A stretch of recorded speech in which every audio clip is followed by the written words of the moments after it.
25 अगस्त को प्रदोष, भौम प्रदोष की, सारे प्रदोषों में कामना सिद्धि की प्रदोष अगर मानी गई है तो भौम प्रदोष को माना जाता है, मंगलवार को माना जाता है। मंगलवार के दिन, मंगल के दिन जब प्रदोष पड़ती है तो भौम प्रदोष कहलाती है। और उस दिन मंगलवार का दिन हो, डॉक्टर ने भी कह दिया हो कि इसको 20 साल तक औलाद नहीं हुई, 25 साल तक नहीं हुई, 30 साल तक नहीं हुई, 30 साल हो गए औलाद नहीं हुई और सब तरह से जब हार जाओ, भौम प्रदोष के दिन, प्रदोष काल में शिव जी के मंदिर में शंकर के शिवलिंग पर 3 जगह पर कनेर का पुष्प समर्पित करना प्रारंभ। पहला अशोक सुंदरी की जगह पर, दूसरा जहां शिवलिंग रखा हुआ है उस जलाधारी पर, कटी पर, और तीसरा शंकर भगवान के शिवलिंग पर पुष्प कनेर का रखना प्रारंभ कर दो। उसमें से अशोक सुंदरी वाले पुष्प को घर लेकर आना प्रारंभ कर दो। भौम प्रदोष के दिन 4 से 5 भौम प्रदोष करोगे और एक दिन मेरा बाबा तुम्हारा गर्भ ठहरा देगा और बाबा की कृपा से तुम्हारे घर में संतान। सावन के महीने में प्रदोष का जो दिन आए, 2 प्रदोष श्रावण के महीने के 2 प्रदोष पड़ेंगे। किसी भी प्रदोष पर एक पीपल के पत्ते पर कनेर का पुष्प अपने घर के अंदर रख लीजिए प्रदोष के एक दिन पहले, और प्रदोष वाले दिन उसको बहते हुए पानी में डाल दीजिए। जिंदगी में जो तुम्हारे यहाँ तकलीफ चल रही है, एक उठ रहा है, एक बैठ रहा है, एक बीमार पड़ रहा है, एक ठीक हो रहा है, फिर बीमार पड़ रहा है, फिर ठीक हो रहा है, ये ठीक हुआ, फिर इसको हो गया, फिर इसको कुछ हो गया, फिर किसी को कुछ हो गया, अर्थात शिव का नाम लेकर। और फिर ही ध्यान देना, इस क्रम को करने के लिए आपको तुम रुकेश्वर महादेव का नाम लेना पड़ेगा। कौन से महादेव का नाम बोलना है? तुम रुकेश्वर महादेव, जिन्होंने भगवान शंकर की विरल भक्ति को धारण करा। कथा कहती है प्रदोष के दिन, प्रदोष काल में शिव जी के नाम का स्मरण प्रत्येक को कर लेना चाहिए। और एक नंदीश्वर शिव महापुराण से एक बात सीख कर जाइएगा। अगर आपको लग रहा है कि दुख समाप्ति नहीं हो रहा है, एक बीमारी से उठे दूसरी बीमारी में लग गए, फिर कोई दुख आ गया, फिर कोई दुख आ गया, फिर कोई तकलीफ आ गई, फिर कोई तकलीफ आ गई, बार बार आपको लग रहा है कि दुख पीछा ही नहीं छोड़ रहा, तो नंदीश्वर शिव महापुराण की कथा आपको कह रही है प्रदोष के दिन, प्रदोष काल में 2 जगह दिए लगाना प्रारंभ कर दो। पहला बेलपत्री के वृक्ष के नीचे, पहला दिया प्रदोष काल में, प्रदोष के दिन बेलपत्री के वृक्ष के नीचे, और दूसरा दिया अपने दरवाजे की चौखट के बाहर। मतलब अपन बाहर खड़े होंगे, अंदर की ओर दिया नहीं, बाहर की ओर दिया। एक दिया बेलपत्र के नीचे, देवाधिदेव महादेव से प्रार्थना कर कर, हे शिव शंकर, हे गौरी शंकर, हे शिव, आज प्रदोष का दिन, प्रदोष काल में आप भ्रमण के लिए निकलोगे नंदीश्वर के साथ में, ऐसी कृपा करना, आपके लिए मैंने द्वार सजाया है भोलेनाथ, आपकी दृष्टि मेरी चौखट पर भी कर देना, मेरी जिंदगी संवर जाए। इसलिए 2 दीप स्मरण करो। हाँ, अच्छा इशारा करा है, उसे समझ गए हो। जिस दिए को आप लगाओगे प्रदोष के दिन, प्रदोष काल में, एक दिया बेलपत्री के वृक्ष के नीचे लगाया है, और दूसरा दिया जब आप घर में प्रवेश करोगे तो राइट हैंड पर ही लगाएं। कौन से हैंड पर लगाएं? राइट हैंड पर। बहुत बहुत साधुवाद आपको दीदी, धन्यवाद, धन्यवाद दो, उन्होंने इशारा करके बताया कि दिया किस ओर लगाएं। कम से कम अपने को अंदाजा तो लग जावे ना दिया किस ओर लगना चाहिए।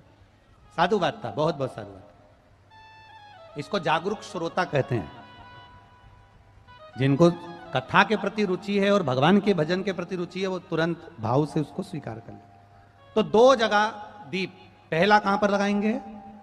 जम के बोलो जरा। बेलपत्री के वृक्ष के नीचे।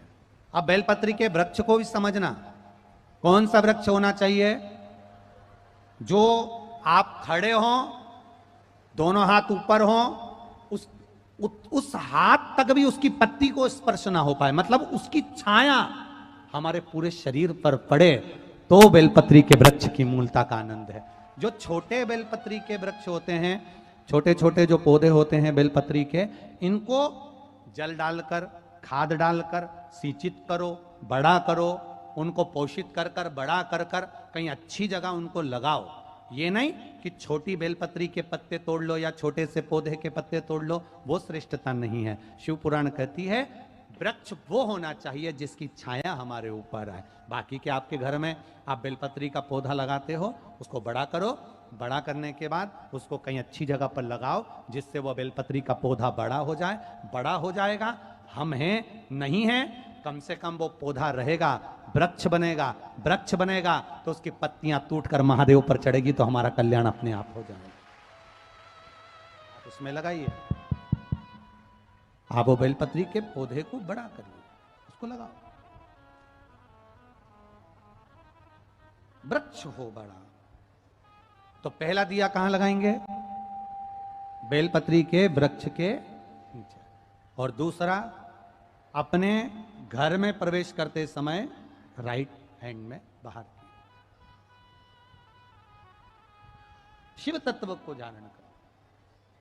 कौन से दिन? जम के बोलो जरा। प्रदोष के दिन। कौन से समय? प्रदोष काल, शाम का जो समय हो, शाम का समय, प्रदोष काल का समय भगवान को दीप प्रज्वलित कर दिया। शिव तत्व कह रहा है। नंदी ने शंकर भगवान से कहा, आपने वचन दिया था मेरे को, आपने मुझे वचन दिया था, आपने मुझे वचन दिया था भोलेनाथ कि प्रदोष के दिन, प्रदोष काल में नंदी तू मुझे जहां ले जाकर खड़ा कर देगा, उसके आसपास में जहां मेरी दृष्टि पड़ेगी, वो जो मांगेगा महादेव उसकी झोली खुशियों से भर देगा। जिस लड़का लड़की का विवाह 30 साल का हो गया, 35 साल के हो गए, लड़का लड़की 40 साल के हो गए, 35 साल के हो गए, उनका अगर विवाह नहीं हुआ है, बहुत रिश्ते आए चले गए, संबंध आए चले गए, या जो बेटा बेटी चाहते हैं कि हम अच्छा पढ़कर एक नौकरी सरकारी प्राप्त कर लें, कोई ऐसा अच्छा जॉब हमारी किस्मत में मिल जाए, उन बेटा बेटियों से निवेदन करूंगा, यदि आप चाहते हो तो एक प्रयास जरूर करो, एक प्रयास अपनी जिंदगी में जरूर करो।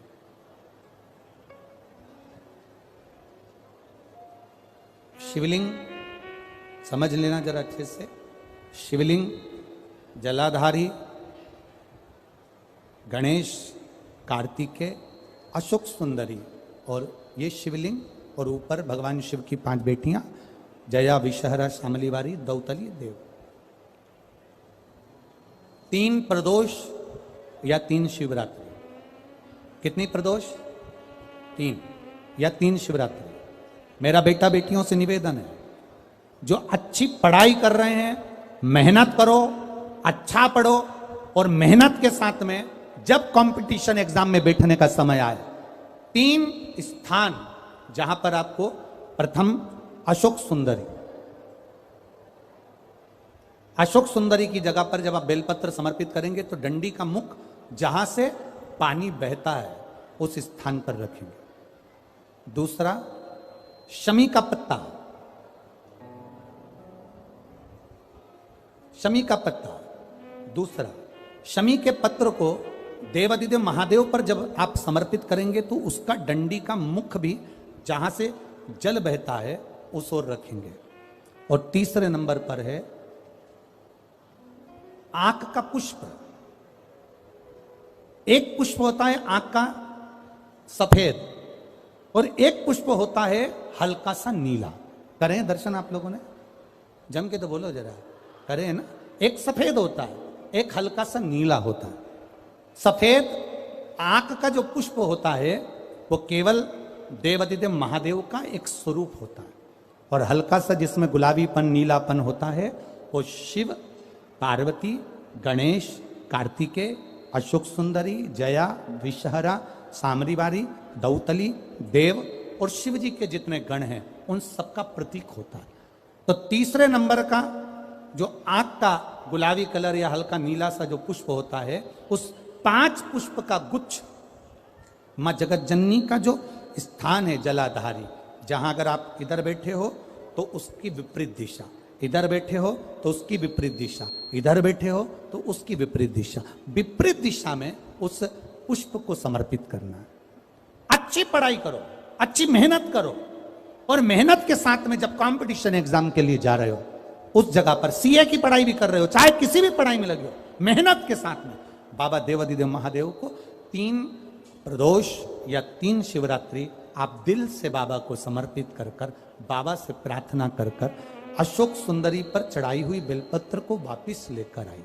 जिस विद्या स्थल पर आप पढ़ाई करते हो, जिस कमरे में आप रहते हो, वहां उस बेलपत्र को 3 प्रदोष की या 3 शिवरात्रि की बेलपत्र रखिए। जिस समय बाबा आपकी नौकरी लगा दे, ये 3 बेलपत्र एक साथ किसी भी प्रदोष पर शिव जी को समर्पित करिए। ये शिव तत्व है। आप मेहनत करें, खूब मेहनत करें, कंपटीशन एग्जाम के लिए जितनी कोचिंग कर सकते करो, मेहनत करना उतना करो, जितना करते उससे 4 गुना ज्यादा करो, और उसके साथ में देवादिदेव महादेव से प्रार्थना, तेरा ही दिया मैंने खाया पिया है, तेरा शुक्रिया है, तेरा शुक्रिया है। अब जिनका मंगल विवाह नहीं हो रहा, 30 साल हो गए, 35 साल हो गए, 40 साल हो गए, उनके लिए भी वर्णन आता है। एक बेलपत्र, एक शमी पत्र, और महाराज वही आंकड़े का पुष्प 5 अपने हाथ में लेकर, बेलपत्री का वृक्ष जो होता है उस वृक्ष के नीचे उसको रखकर शंकर भगवान के मूल मंत्र का स्मरण करते हुए, चाहे तो आप पंचाक्षर करें, चाहे आप षडाक्षर करें, चाहे आप श्री शिवाय नमस्तुभ्यम करें, केवल जो जल का पात्र है उस जल के पात्र से 5 बार जल समर्पित कर कर, बेलपत्री के वृक्ष की 7 परिक्रमा कर कर, बाबा से प्रार्थना कर कर, उस पत्ती पुष्प को लेकर वापिस सजाएं, पूजन वाली जगह पर उसको रख दीजिए, और बाबा कृपा करेगा, जितना जल्दी होगा उतना मंगल विवाह आपका पक्का कराएगा, ये निश्चित। बेलपत्र का पूजन, कहीं दूर जाने की जरूरत नहीं है हमको भगवान को पाने के लिए। तुम्हारे घर के पास में जो शिवालय हो, तुम्हारे घर के पास में जो देवालय हो, हम वहां भगवान की आराधना करें, हम वहां आराधना। शिवलिंग का स्मरण आप करेंगे, बीच में जो एक मोटी सी लाइन होती है, इसको अशोक सुंदरी कहते हैं। सब लोग दर्शन करें, जम के बोलो जरा, करें। अशोक सुंदरी की जगह जहां पूरी हो जाती है, उसके बीच में शिवलिंग और उसके बीच में थोड़ी सी जगह खाली आती है। करें दर्शन, समझना जरा बहुत अच्छे से। जैसे ये अशोक सुंदरी की जगह है, हम निवेदन करेंगे आस्था चैनल वालों से भी और एलईडी वाले भी, जिन जिनको एलईडी पर आप दर्शन करा रहे हैं वो पूरी तरह से कराएं। गणेश जी का स्थान, षडानंद कार्तिकेय का स्थान, अशोक सुंदरी का स्थान बीच में। अशोक सुंदरी का जो स्थान पूरा हो जाता है, वहां से लेकर शिवलिंग के बीच में खाली जगह आती है। करें दर्शन आप लोगों ने, खाली जगह आती है। उस खाली स्थान की जो महत्वता है, ये जो अशोक सुंदरी से लेकर बीच में जो जगह है, ये भगवान शंकर की जो धर्म पत्नी है माता पार्वती, उनकी जो योगनियां हैं 64 योगनी, उनकी जो शक्ति पीठें हैं, उनकी जो सिद्धता है, उनकी जो सिद्धियां हैं, ये अशोक सुंदरी से शंकर के शिवलिंग के बीच में जो खाली जगह होती है, इस स्थान पर 64 योगनियां, देवियां, अष्ट सिद्धियां, नवनिधियां सब इस स्थान पर रहती है। इसलिए हमारे यहाँ शिव महापुराण की कथा कहती है, पूर्ण पूजन के बाद अगर कोई नारी, कोई पुरुष, कोई बच्चा, कोई बुजुर्ग अपने मन की बात का स्मरण इस जगह पर हाथ को रखकर, जैसे किसी के हृदय पर हाथ रखते हैं तो दिल धड़कता हुआ स्मरण होता है, उसी तरह यहाँ स्पर्श करेंगे, और स्पर्श कर कर जब अपने मन की बात करते हैं तो देवादिदेव महादेव नंदी के साथ आकर प्रदोष के दिन कार्य की सिद्धता पूर्ण करते हैं। उस स्थान की मूलता होती है, वो स्थान समझ में आएगी ना जगह। अरे बोलो तो जम के, नहीं समझ में आई हो तो एक बार फिर वापिस समझ लीजिए, फिर समझो बात। स्थान देखिएगा, अपने को भगवान की कृपा से यहाँ नागपुर में शंकर जी का शिवलिंग कोई ने कागज का बनाकर यहाँ जो भेजा, ये काम बाबा की कृपा से आप लोगों के स्मरण के लिए आया। देखिए जरा, गणेश जी का स्थान, कार्तिकेय जी का स्थान, बीच में ये आ गई अशोक सुंदरी की मोटी सी लाइन, अशोक सुंदरी की लाइन जहां खत्म होती है, वहां से जो शिवलिंग रखा है, इसके बीच की जो जगह है, ये जो बीच में अशोक सुंदरी के स्थान से लेकर शिवलिंग के स्थान के बीच में जो खाली जगह है, ये 64 योगनियां, अष्ट सिद्धियां, नवनिधियां, सब कुछ मेरे देव अधिदेव महादेव ने माता पार्वती को अपने चित्तवृत्ति के साथ यहां अनुमति प्रदान कर रखी है। वहां का स्पर्श, वहां का मात्र स्पर्श और हमारे दिल की बात। शंभो। आप में से कितने लोग हैं जो पार्थिव लिंग का निर्माण करते हैं? काय में बनाते हो? पात्र में। पात्र के अंदर जब शिवलिंग का निर्माण करते हो तो सबसे पहले नीचे एक बेलपत्र रखते हो, एक बेलपत्र।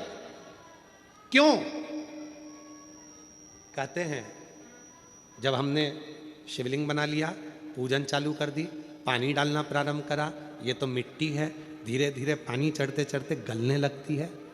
जब मिट्टी गलने लगती है, शिवलिंग थोड़ा थोड़ा थोड़ा थोड़ा खंडित होने लगता है।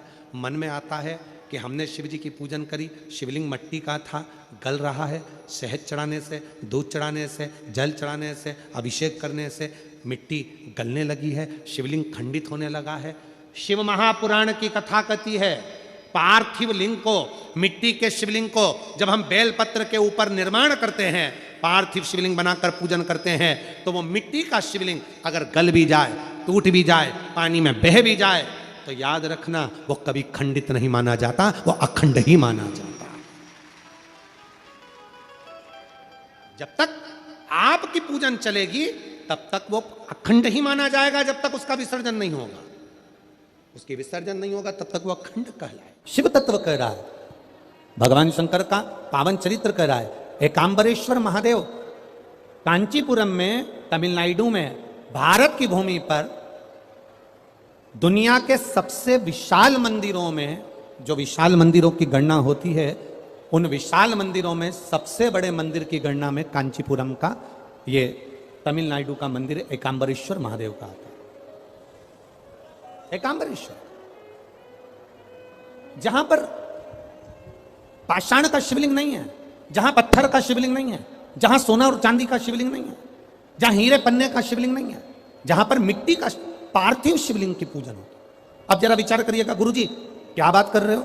ये पार्थिव शिवलिंग, मिट्टी का शिवलिंग जहां एकांबरेश्वर महादेव के मंदिर में पूजा जाता है, वहां क्या वो शिवलिंग मिट्टी का फटा नहीं होगा? क्या उसमें दरार नहीं पड़ी होगी? क्या वो मिट्टी का शिवलिंग बेकार नहीं हुआ होगा? हम जब पार्थिव शिवलिंग का निर्माण करते हैं तब उस समय उसमें हम बहुत से पदार्थ डाल देते हैं। आप कुछ डालें ना डालें, दो चीजें मिट्टी के अंदर अवश्य डालें, एक मक्खन या दूध या गाय का, जम के बोलो, घी, और दूसरा भस्म। ये दो चीजें क्यों डालना चाहिए? कि शिवलिंग अच्छा बनेगा, शिवलिंग पक्का रहेगा, दरार नहीं पड़ेगी, उसके लिए डालना चाहिए क्या? ना ना ना। पार्थिव शिवलिंग का निर्माण करने वाले दो चीजों का स्मरण अवश्य रखें। पहला, मिट्टी के अंदर जब हम मक्खन, दूध या गाय का घी डालकर शिवलिंग का निर्माण करते हैं, जिसके घर में वंश नहीं बढ़ता, 20 साल, 25 साल, 15 साल, 12 साल हो गए हों, और जिसके घर में बच्चा ना हुआ हो, हम उनसे भी निवेदन करेंगे कि प्रत्येक प्रदोष, प्रत्येक शिवरात्रि, हर महीने प्रदोष आती है, हर महीने शिवरात्रि आती है, प्रत्येक शिवरात्रि, प्रत्येक प्रदोष को आप मिट्टी के अंदर मक्खन या गाय का दूध या गाय का घी, देसी गाय का मिलाकर शिवलिंग बनाकर उसकी पूजन करना प्रारंभ करें। 1 साल पूरा नहीं होगा, भले 20 साल हो गए होंगे, पर आपका गर्भ जरूर फेरेगा, ये निश्चित। भले 20 साल हो गए, 22 साल हो गए, 25 साल हो गए, डॉक्टर ने मना कर दिया नहीं होगा, फिर भी आप बाबा पर भरोसा, बोल बम का नारा है, बाबा है। आप विश्वास के साथ शिव की आराधना करिए। गाय, देसी गौ माता का दूध, मक्खन, घी, ये हमारे मिट्टी के अंदर मिलाकर जब हम शिवलिंग का निर्माण करते हैं तो हमारा वंश बढ़ता। दूसरा, भस्म। दूसरी चीज क्या है? जम के बोलो जरा, पीछे वाले भी। पहले नंबर पर है मिट्टी में मिलाया गया मक्खन, घी या दूध। दूसरे नंबर पर है, जम के बोलो जल्दी से, भस्म। ये दूसरे नंबर पर। भस्म का प्रयोग शिवलिंग का जब निर्माण करें, पार्थिव शिवलिंग जब बनाएं, मिट्टी में थोड़ी सी भस्म जरूर मिलाएं। भस्म किस चीज के लिए होती है? भस्म किसके लिए धारण कराई जाती है? तो महाराज शिव महापुराण की कथा कहती है, जब शरीर में कोई बड़ी बीमारी आने वाली होती है, आप एक साधारण सा प्रयोग कर देखिएगा अपने जीवन में। एक साधारण सा प्रयोग, जब आपको लगे कि डॉक्टर ने बोला है कि कोई बड़ी बीमारी का चांस बन रहा है, कोई बड़ी बीमारी होने वाली है, आप थोड़े दिन तक देवादिदेव महादेव का ये शिवलिंग, ये जलाधारी, ये जहां से जल बहता है, गणेश जी का स्थान, कार्तिकेय जी का स्थान, बीच में एक मोटी सी लाइन अशोक सुंदरी, शिवलिंग जो शिवलिंग रखा है, जो जलाधारी है वो मां पार्वती जी का हस्तकमल, ऊपर से एक एक बूंद जो पानी गिर रहा है, जिस कमंडल में से, जिस जलाधारी में से जल गिर रहा है, वहां शंकर भगवान की 5 बेटियां, जया, विषहरा, शामली बारी, दौतली और देव, ये भगवान शिव की 5 बेटी। जब आपको लग रहा है कि मेरी जांच होने जा रही है, जब आपको लग रहा है कि मुझे डॉक्टर को दिखाने जा रहे हैं, मुझे लग रहा है कि कोई बड़ी बीमारी ना निकल जाए, अल्ट्रासाउंड करा रहे हैं, एक्सरे करा रहे हैं, उससे पहले घर में अगर थोड़ी सी भस्म रखी है, उस भस्म को जब आप जल चढ़ाने के लिए शिव जी के मंदिर में जाओ, हॉस्पिटल में दिखाने के लिए जांच कराने जाओ, उससे पहले एक काम जरूर करना, शंकर भगवान का जहां शिवलिंग रखा है, उस शिवलिंग के पास में भस्म का लेपन कर कर देवादिदेव महादेव पर 1 लोटा जल समर्पित कर कर उसी भस्म को अपने कलेजे पर, अपने हृदय पर लगाकर देवादिदेव महादेव का पंचाक्षर मंत्र नमः शिवाय, षडाक्षर मंत्र ओम नमः शिवाय या श्री शिवाय नमस्तुभ्यम बोलकर फिर आप जांच के लिए चले जाओ। कोई बड़ी बीमारी तुम्हारी जिंदगी में निकल ही नहीं सकती। भस्म भस्म हो, भस्म का काम क्या? हमारे रोग को, हमारी बीमारी को, हमारे आने वाले जो रोग हैं, जो बीमारी है, जो तकलीफ है, उसको समाप्त करती है भस्म का प्रयोग।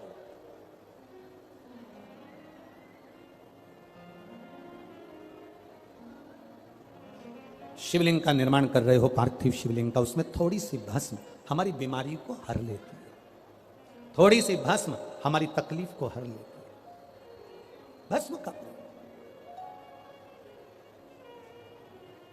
चपटी भभूत में है खजाना कुबेर का। शिव के शरीर से, भगवान देवादिदेव महादेव के तन से लगी हुई भस्म साधारण नहीं है। भस्म को चढ़ाने वाला भी साधारण नहीं होता और भस्म को लेने वाला भी साधारण नहीं होता।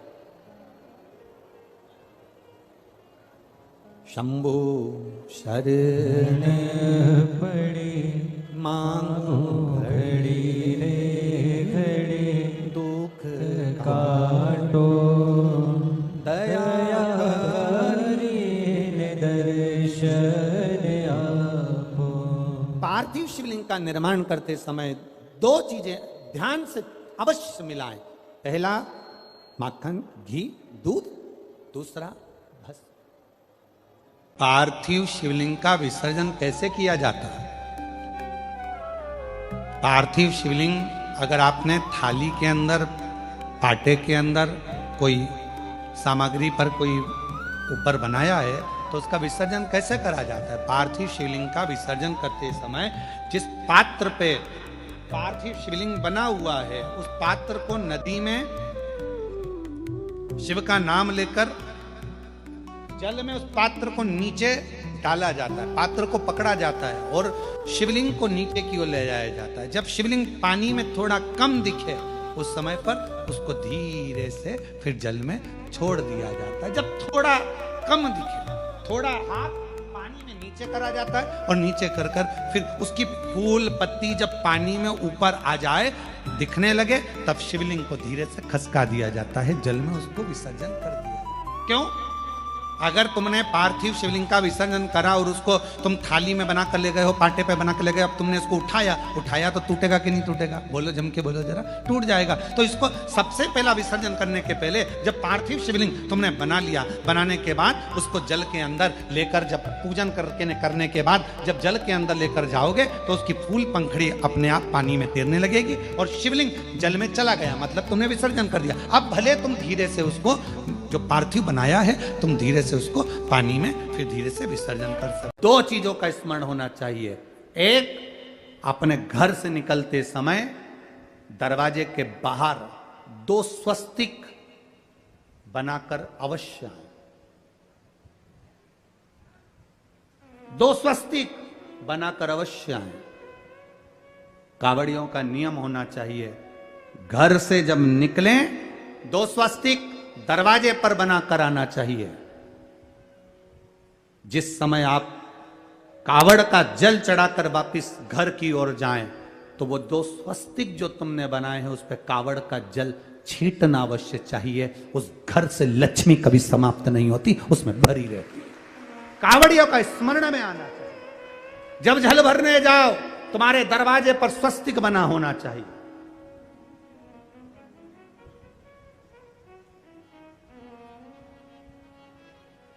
तुम्हारे दरवाजे पर 2 स्वस्तिक का स्मरण होना चाहिए। मेरा शिव, मेरे गोरा, मेरा गणेश, मेरी रिद्धि, मेरी सिद्धि, मेरे देव नारायण, लक्ष्मी, राम, सीता, मेरे कृष्ण, मेरी राधा, सब वहीं पर विराजमान हो जाए, सर्वस्व वहीं।